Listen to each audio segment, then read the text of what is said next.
Hey everyone, this is Seth, and today I'll be presenting my data analysis and findings for women's road running shoes. So let's get into it. Today I'll be talking about my data and findings. In the next three slides, I'll provide a pivot table, a correlagram, and a box plot. In the pivot table, I'm hoping to show the correlation of overall rating, price, comfort, and style, and how that determines a good shoe, and also how that determines a bad shoe. The correlagram will also help me connect that pivot table and make it relevant, showing the relationship between comfort and overall rating.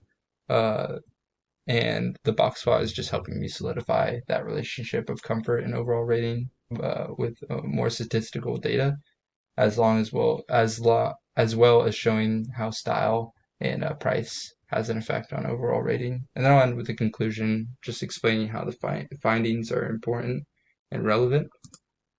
Here we have a pivot table um, that has all our brands. As you can see, it's going from least to most expensive. Um, I'm just going to point out the average overall rating, which I think is super important to why a shoe is a good shoe to buy. As you can see, as we're going down, you can see that Skechers has the highest overall rating and is relatively a cheap shoe. They also have a great comfort rating and style rating. This overall, I think, makes Skechers a really good shoe to buy. Obviously, they're a comfortable shoe that has a lot to play into with running shoes. Um, yeah, and they have a lot of shoes on sale, which is just great. You know, if you're gonna buy a shoe, it's nice to have a shoe that's on sale. As we go down, you can see Puma. It's a horrible overall rating. Bad comfort, which is just not a good shoe to buy. You want a shoe to be comfortable. As you're going down, you can see APL with a really high price on average and a really bad overall rating, and not a good true to size or moderate arc support rating. This is probably a shoe you don't want to be investing into since it doesn't seem to be performing that well. Yeah. So with the correlagram, I'm just showing you the relationship that comfort has to do with overall rating. Obviously, this makes a lot of sense with running shoes.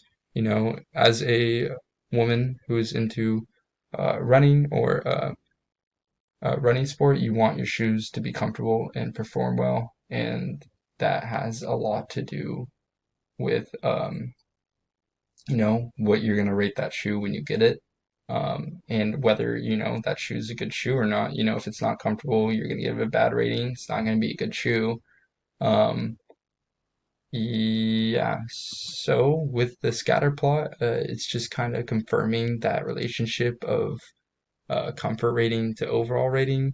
As you can see, the scatter plot kind of shows that through this equation, y equals 0.565x plus 1.7159.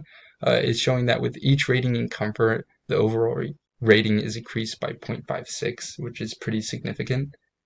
You can see that trend line increasing over the graph. Another thing that I found is that with price, there is a slight decline in overall rating as this is going down, as this trend line is going down. You can see uh, that the overall rating is also going down over here with Athletic Provision Labs.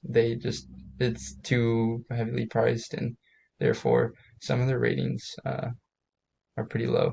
And then style also, which is very surprising to me, has a pretty strong uh, effect on the overall rating, as you can see as it inclines. The better rating on the shoe.